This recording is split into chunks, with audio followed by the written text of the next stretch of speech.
Ministerio de las TIC. Buenas tardes, mucha atención. En un escalofriante hecho ocurrido en el Salto del Tequendama, un vehículo con 2 ocupantes se fue al abismo. A esta hora, bomberos y policías buscan a las víctimas. Las autoridades investigan si se trató de un suicidio o de un accidente. Edwin Suá, buenas tardes. Usted con más detalles, adelante. Hola, ¿qué tal? Muy buenas tardes para usted y para todos los televidentes. A esta hora en el Salto de Tequendama, las autoridades y organismos de socorro hacen todos los esfuerzos por encontrar a las víctimas. Por lo conocido hasta este momento, se pudo establecer que el vehículo es de marca Chevrolet Aveo, color rojo. El accidente se habría registrado hacia la 1:20 de esta madrugada. Al no encontrarse rastros de frenada en la carretera, las autoridades indagan sobre un presunto suicidio. El conductor del carro sobrepasó la acera de esta zona verde y posteriormente habría caído al vacío a una altura de más de 300 metros. Bomberos de Soacha encontraron los restos del vehículo e identificaron al conductor como Gerardo Segura, de 58 años. Esta mañana las autoridades ya encontraron los restos del vehículo. En la parte superior quedaron el bumper con la matrícula del automotor RMW 778. Quedó como evidencia. Según la información de la comunidad, el conductor al parecer intencionalmente hizo que el vehículo se fuera hacia el barranco. Hablamos con las autoridades, el corregidor de la zona y también el cuerpo oficial de bomberos de Cundinamarca. Es un predio que está a nombre de Engesa. Este predio fue entregado en un proceso de restitución de espacio público por parte de la correduría. Desafortunadamente, las personas a veces toman una fatal decisión de cegar su vida.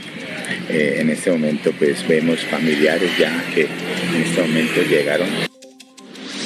Se activan los organismos de socorro del municipio de Soacha y San Antonio del Tequendama, los cuales, debido a la magnitud de la emergencia y teniendo en cuenta que es un sitio de difícil acceso, se encuentran en el proceso de búsqueda y rescate de los ocupantes del mismo. En la zona continúan las labores para encontrar los cuerpos sin vida de los 2 ocupantes de este vehículo. Como lo habíamos anunciado, se dificultan las actividades de rescate por las lluvias que se presentan y el abismo al que cayeron toda vez que el Salto del Tequendama en este punto tiene más de 300 metros de altura. Ahora vamos con nuestros titulares. Inició la reforma agraria. La ministra de Agricultura dice que hay 600.000 hectáreas de tierra para entregar a proyectos productivos. La ministra de Salud asegura que el sistema está desfinanciado. Anuncia medidas para garantizar el servicio. Atención, Rodolfo Hernández anuncia su renuncia al Congreso. El ex candidato a la presidencia podría buscar la gobernación de Santander o una alcaldía. Día Internacional de la Paz. RTBC Noticias habló con el comisionado Danilo Rueda. Anuncia que el tratamiento no será igual para grupos ilegales con estatus político y delincuentes comunes. Rueda dice que alias Iván Mordisco, quien presuntamente fue dado de baja por el ejército, fue incluido como vocero de las disidencias de las FARC. En el Día de la Paz tenemos historias. En Trujillo, Valle del Cauca, los jóvenes le cantan a la vida después de años de conflicto. Mario Castaño firmó sentencia anticipada. El ex senador se declaró culpable de liderar una red de corrupción. La JEP le abrió la puerta a Enilce López alias La Gata. Al ex subdirector del DAS, José Manuel Narváez, no lo aceptó. Sacudón en el sector económico. Grupo de origen árabe presentó oferta por Nutresa. Buscan comprar en efectivo el 25% de la empresa. Prepárese mañana desde las 5 de la mañana, día sin carro y sin moto en Bogotá, Cali y otras ciudades. Vendaval en Bogotá destechó casas en Galerías y el Gustavo Restrepo de Bogotá. Habitantes afectados siguen con los escombros frente a sus viviendas. Alerta en el mundo por mensaje del presidente ruso Vladimir Putin. Llamó a las reservas del ejército. Segundo día de la Asamblea de Naciones Unidas. El presidente de Estados Unidos condenó al actuar de Rusia y China en la guerra con Ucrania. En deportes, en medio de la polémica por su convocatoria, los veteranos de la selección defienden su participación en el nuevo proceso. Y en cultura, los Crew Peligrosos lanzan La Ciudad del Rap. Bien, Bienvenidos, este es el noticiero de todos en nuestra emisión del mediodía. La noticia del momento tiene que ver con la reacción de la ministra de Salud, Carolina Corcho, frente a las versiones de posible disminución del presupuesto para la salud en nuestro país. Además, aseguró que la administración anterior dejó un déficit de 5,5 billones de pesos. Luego de lo ocurrido en el Congreso por las declaraciones de la ministra de Salud sobre el presupuesto del sector para el 2023, la ministra dijo que no es cierto haya bajado el presupuesto para la salud.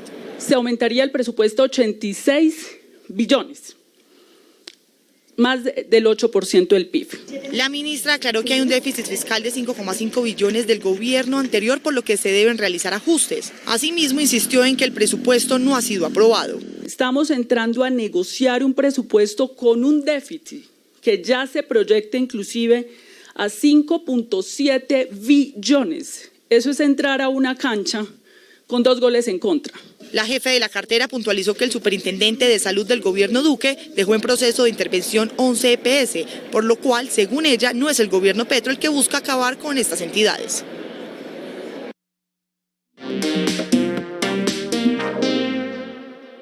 Inicia la reforma agraria en el país. La ministra de Agricultura, Cecilia López, aseguró que ya hay 600.000 hectáreas listas para entregar. Los predios corresponden a terrenos baldíos y también se destinarán a proyectos productivos agropecuarios. Juan Sebastián Amaya, ¿qué tal? Muy buenas tardes. ¿Cómo será el proceso de entrega de estos predios? ¿Qué han dicho?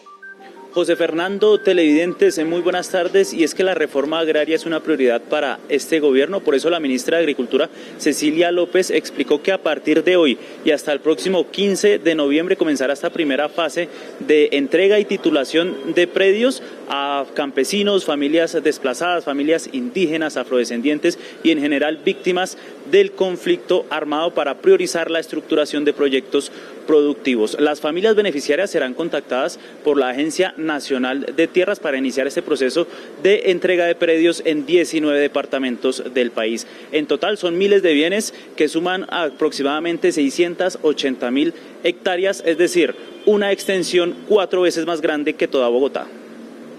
El anuncio lo hizo la ministra de Agricultura. Dijo que ya comenzó la entrega de títulos de tierras. Estamos entregando títulos a través de la Agencia Nacional de Tierras en un área de 683.384 hectáreas.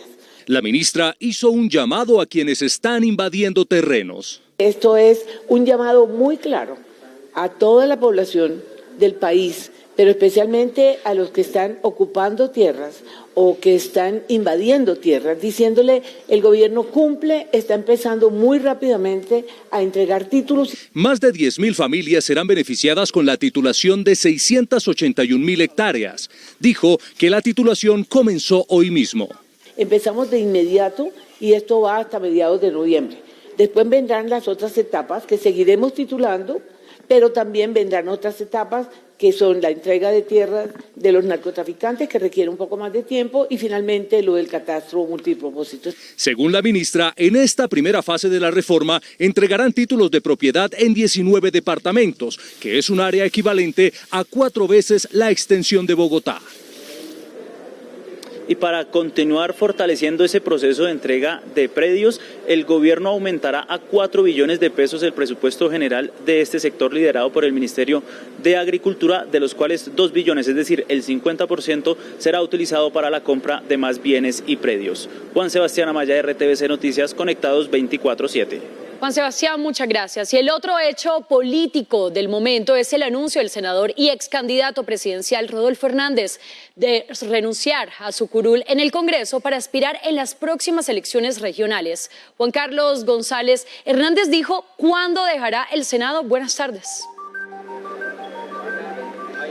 Buenas tardes, un saludo cordial para todos los televidentes a esta hora de RTVC Noticias. Pues todavía no indicó una fecha exacta o el día exacto que va a renunciar a su curul aquí en el Senado de la República. Dijo que se tomará un tiempo perentorio para mirar la posibilidad de no ser inhabilitado y poder aspirar a un cargo de elección popular, sea una alcaldía en Santander o la gobernación de Santander. Él dice que es más amplio, que puede ser un trabajo más consensuado, que puede hacer más obras por el país trabajando en esta región. Esto fue lo que dijo a los micrófonos de RTVC. Decirle a los colombianos que hemos tomado la decisión de retirarnos del Senado porque siento que me estoy robando el salario. No aporto lo que los colombianos aportan fiscalmente en un salario tan bueno como el que pagan aquí en el Senado.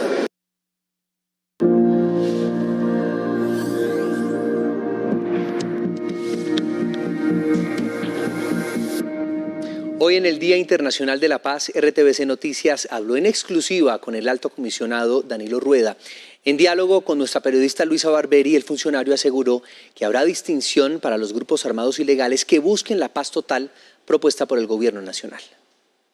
Hoy en el marco de la conmemoración del Día Internacional de la Paz, yo me encuentro con el doctor Danilo Rueda, alto comisionado para la paz de Colombia. Doctor Danilo, bienvenido a RTVC Noticias. Hola Luisa, un saludo para ti y a todos los que nos están viendo. Bueno, en medio de esta conmemoración de este Día Internacional, ¿qué significado y qué representa para Colombia en medio del proceso que se vive en nuestro país? Es un llamado a mirarnos en lo que estamos, a asumir los retos que tenemos para que Colombia y el mundo pueda vivir en paz. Y esos retos hoy tienen que ver con los asuntos ambientales y la disposición de que las armas dejen de ser el lenguaje para el diálogo. ¿Con qué grupos armados se ha tenido ya esta fase exploratoria hasta el momento?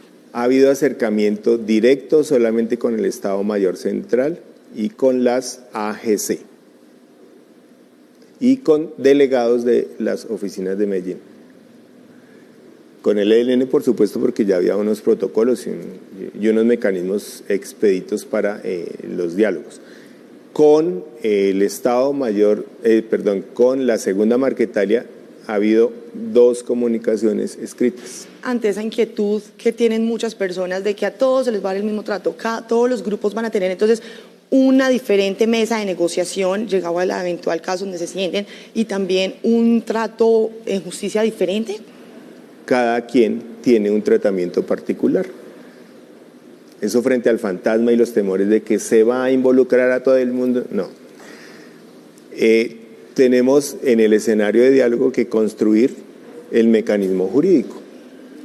No sabemos cuál va a ser, pero lo que sí podemos decirle a todos los colombianos es que tenemos todos los instrumentos jurídicos, toda la jurisprudencia y los marcos del Estatuto de Roma, del derecho internacional, que nos permiten decir, tenemos de dónde construir escenarios para rendición de cuentas a las víctimas, a los territorios. También en esta reciente reunión con las disidencias salió el tema de que Iván Mordisco no estaría muerto. ¿Qué otra información adicional le entregaron ellos a usted o cómo se dio esta noticia? La noticia se conoció públicamente que él se encontraba en vida por un anuncio público que hizo esa expresión armada en una comunicación y nombraron como plenipotenciario a Iván Lozada, que corresponde a Iván Mordisco. Yo no lo he visto, pero yo creo que el comunicado no nos va a hablar de una persona que está muerta para dialogar. Sería una burla. Hemos observado gestos muy concretos de los cuales dan fe varios pobladores de territorios que nos indican que sí tienen una disposición a dialogar. Comisionado, muchísimas gracias por acompañarnos hoy en el Día de la Conmemoración Internacional de la Paz en RTVC Noticias. Lisa, muchas gracias. Y hoy se cumplen 100 años de la fundación de Trujillo, Valle del Cauca, una población que entre 1998 y 2004 sufrió por la violencia que dejó cerca de 340 víctimas. Los jóvenes del municipio le cantan a la paz. Alexander Mosquera, periodista de la Radio Nacional de Colombia, nos cuenta la historia.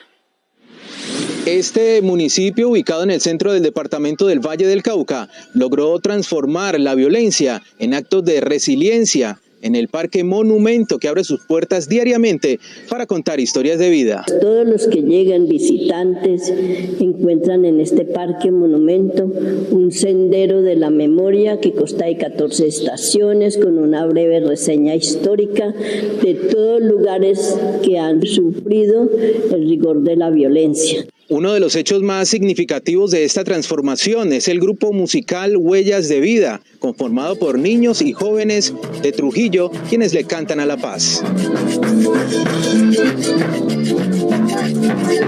Somos un ejemplo de superación para muchos jóvenes con el amor, la comprensión, la cultura, la esperanza, y somos un ejemplo a seguir para muchos. Hasta el 25 de septiembre se estarán desarrollando actividades culturales enmarcadas por la memoria, la reconciliación y la paz. RTVC Sistema de Medios Públicos tiene 12 emisoras de paz a través de Radio Nacional de Colombia. El propósito de ellas es conectar a las comunidades de las regiones que fueron afectadas por la violencia. Una de ellas funciona en San Jacinto, Bolívar. Luz Celeste Payares, periodista de la Radio Nacional, nos cuenta un poco más.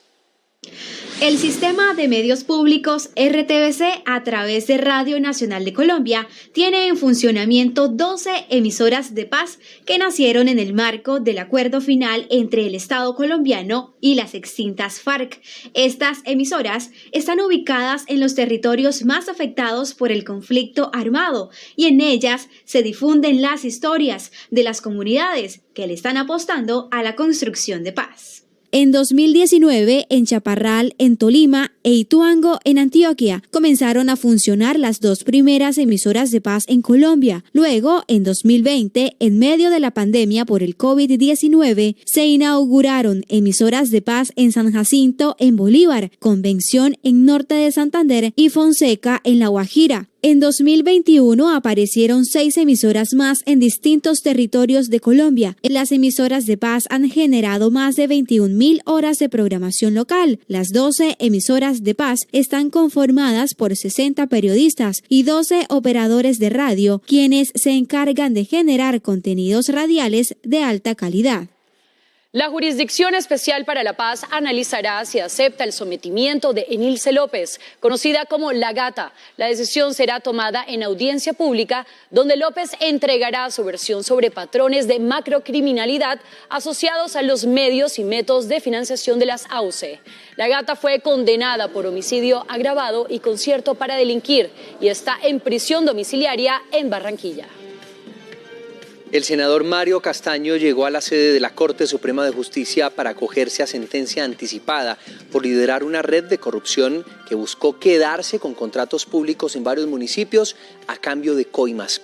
La diligencia se llevó a cabo en el despacho del magistrado de la Sala de Instrucción, Misael Rodríguez Castellanos. Ahora el caso será remitido a la Sala de Primera Instancia para que defina la pena correspondiente.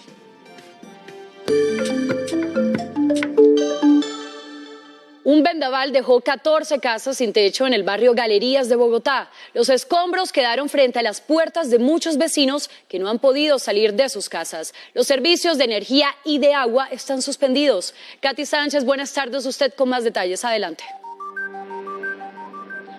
Muy buenas tardes para usted y para todos los televidentes. Yo me encuentro en el barrio Galerías y literal encima de los techos de las casas afectadas. Lo que ustedes pueden observar ahí es que quedó el techo lleno de escombros, también de algunas tejas, y también quiero que ustedes vean cómo desde este punto, desde los techos de estas casas, se ve cómo las personas que trabajan en negocios de chatarrería se llevan estas tejas que impidieron la salida de las personas por horas. Muchos no pudieron salir a trabajar, tampoco a estudiar y mucho menos a comprar los víveres.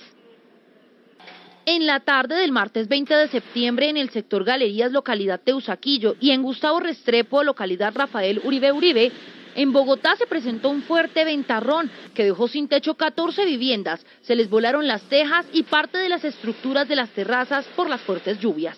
La cubierta de las casas en el suelo, la estructura metálica, el techo completamente destruido y los vecinos viviendo una tragedia con los chatarreros y las personas merodeando el sector tratando de buscar una oportunidad para recoger la chatarra. Además de las casas afectadas tras quedar sin techo, el problema también lo presentan las personas a las que los restos de tejas y demás elementos les quedaron frente a sus viviendas, lo que les impide salir. No podía salir porque toda la basura le cayó ahí al frente, ya por lo menos pudieron abrir ese garaje y estamos limpiando la puerta de esta casa para que ya puedan salir. Al no salir, muchos vecinos han presentado problemas para comprar alimentos. Además, el servicio de energía está suspendido por los daños en las viviendas.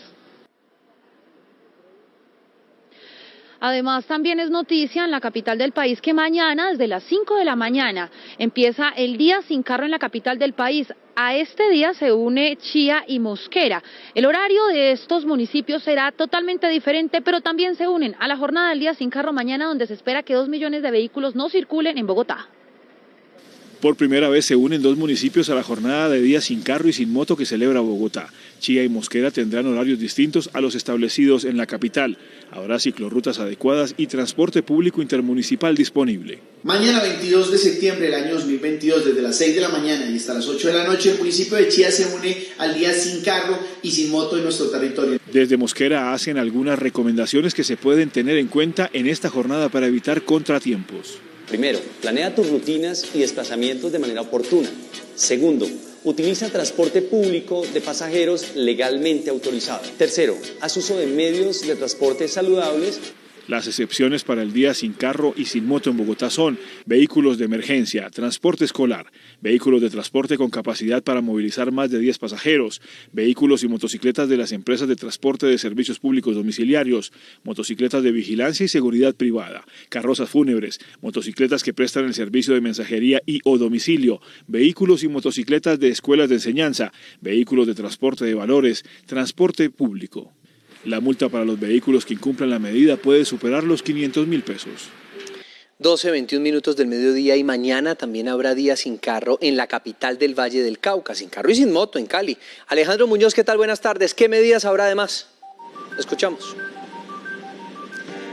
Hola, ¿qué tal? Buenas tardes para usted y para todos los televidentes. Pues hay que decir que son 28, por ejemplo, las personas o los grupos que están dentro de las excepciones, pero la comunidad no ha tomado de manera positiva esta jornada, pero por lo menos 400 agentes de tránsito estarán revisando que se cumpla esta jornada y aquella persona que sea sorprendida en su vehículo particular deberá pagar una multa de 497.000 pesos. Así se prepara Cali para esta jornada.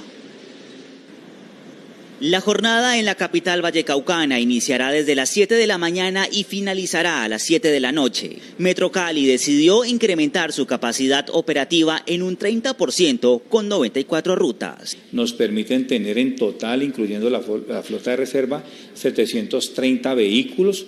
Vamos a estar monitoreando desde el centro de control, va a haber personal en vía, personal en estaciones. Algunos ciudadanos están a la expectativa de la jornada. Porque es que si no, con los carros no son capaces, peor sin carro. En realidad no creo que vaya a venir a trabajar, voy a trabajar desde la casa porque va a estar complicado. El DACMA monitoreará desde muy temprano los índices de contaminación ambiental y sonora. Es verificar los niveles de ruido ambiental en esta zona antes del día sin carro, o sea, en un día normal, para poder determinar cuáles son los valores normalmente cuando ya no tengamos flujo vehicular. Será la primera jornada del Día Sin Carro y Moto en la ciudad. El objetivo será promover medios de transporte alternativos y el cuidado por el medio ambiente.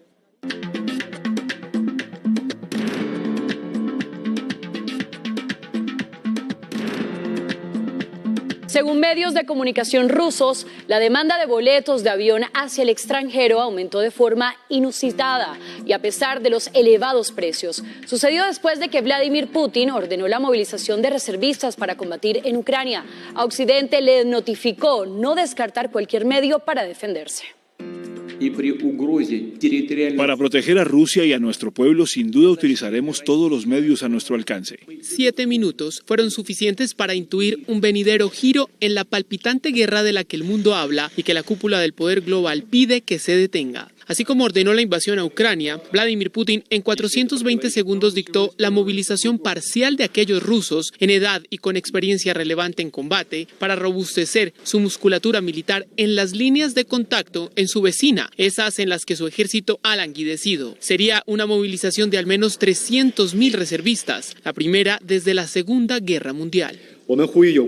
Hacemos un llamado a las partes para lograr un alto al fuego a través del diálogo y una solución que se adapte a las preocupaciones de ambos lo antes posible. El fin de la indiferencia de este aliado de Moscú, del gigante asiático, con el conflicto, empata con una recia puja en el Donbass de ambos ejércitos, con la calificación de salvajismo y monstruosidad desde Roma de lo que ocurre en Ucrania y con la garantía de su presidente de no cambiar posiciones por lo que llamó ruido o anuncios en algún lugar, aludiendo a las medidas de Putin, vistas como acto de debilidad en Occidente y que escalarían la agresividad de esta rutina ya de 210 días.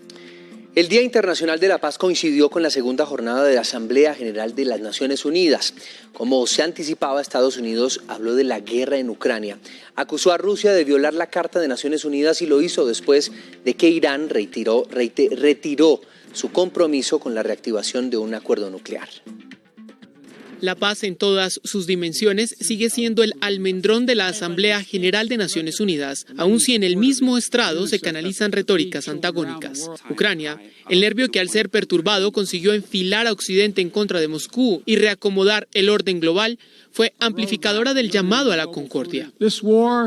Esta guerra se trata de extinguir el derecho de Ucrania a existir como Estado, como pueblo.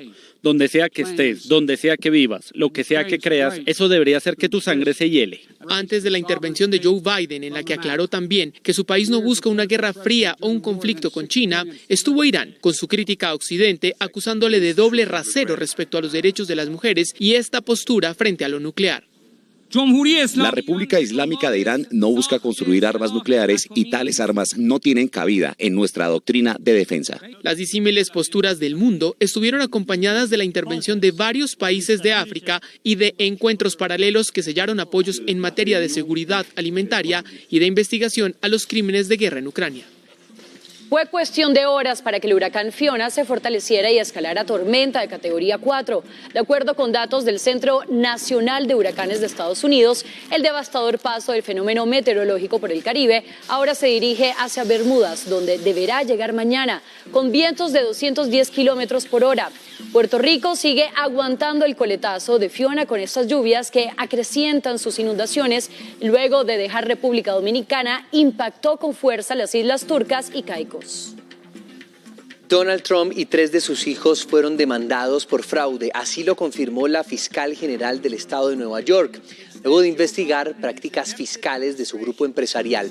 De fondo con las demandas se busca $250 millones en reparaciones en nombre del Estado y prohibiciones también corporativas para el expresidente de los Estados Unidos y sus hijos Donald Trump Jr., Ivanka y Eric Trump.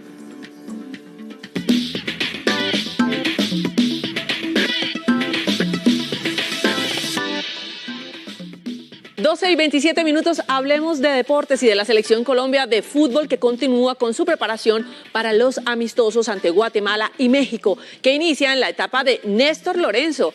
Ante la polémica y las críticas por el poco recambio generacional, los jugadores veteranos dieron su opinión al respecto.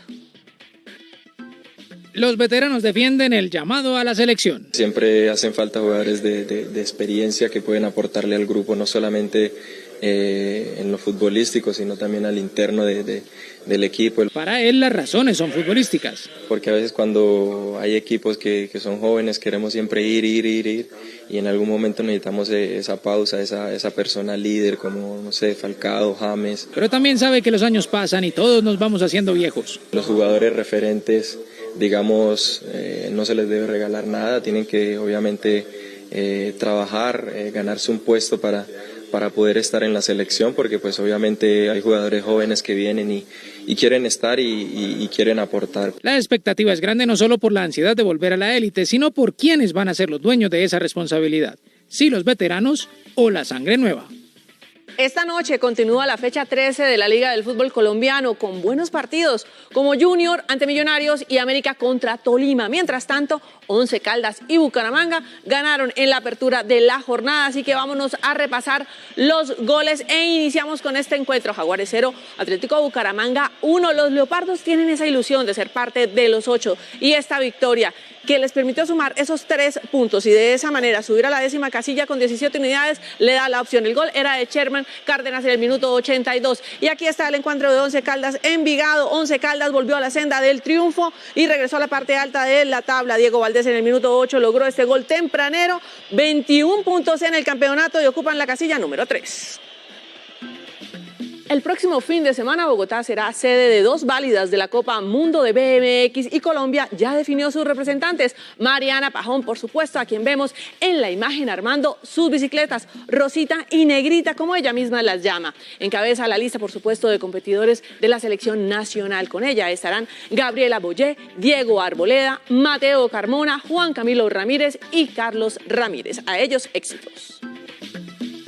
Los Cóndores de Cundinamarca tomaron revancha de la derrota ante Sabios de Caldas al superarlos por 73-67. Los rojos contaron con la figura estelar de Secarí Veiga, quien anotó 24 puntos y tomó 6 rebotes para consagrarse de esa manera como el más destacado del encuentro. En otro partido de la jornada, Team Cali confirmó su poderío ante Cimarrones de Chocó y volvió a vencerlos por 57-54. Hasta acá, la actualidad deportiva.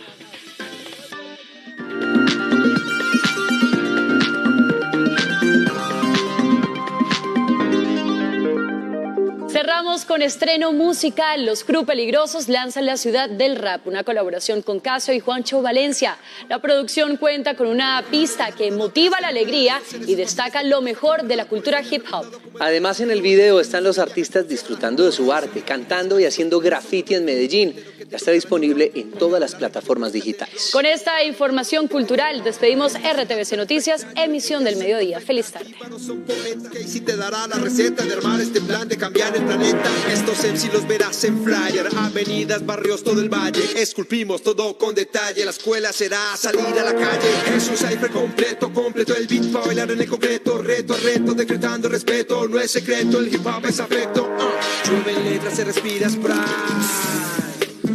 Damos la vida en los trenes y en el mic. RTVC Noticias del Mediodía.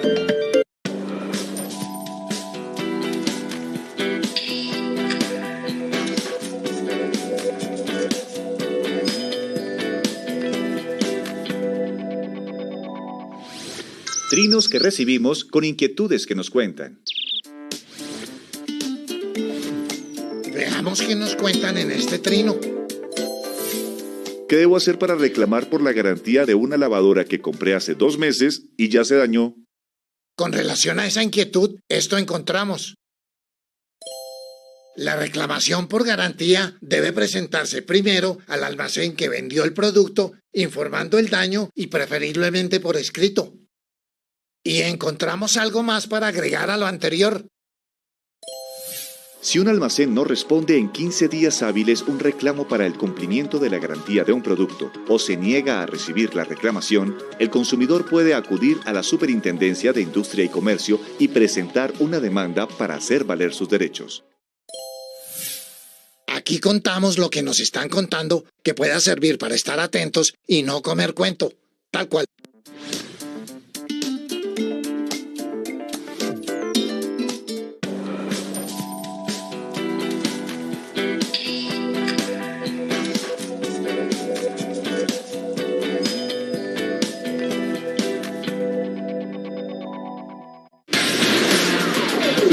A continuación, dejémonos de vainas. Este programa es para toda la familia. No contiene escenas de sexo ni violencia. Los menores deben estar en compañía de los padres o un adulto responsable. Contiene sistema closed caption. Este programa fue financiado con recursos del Ministerio de las TIC.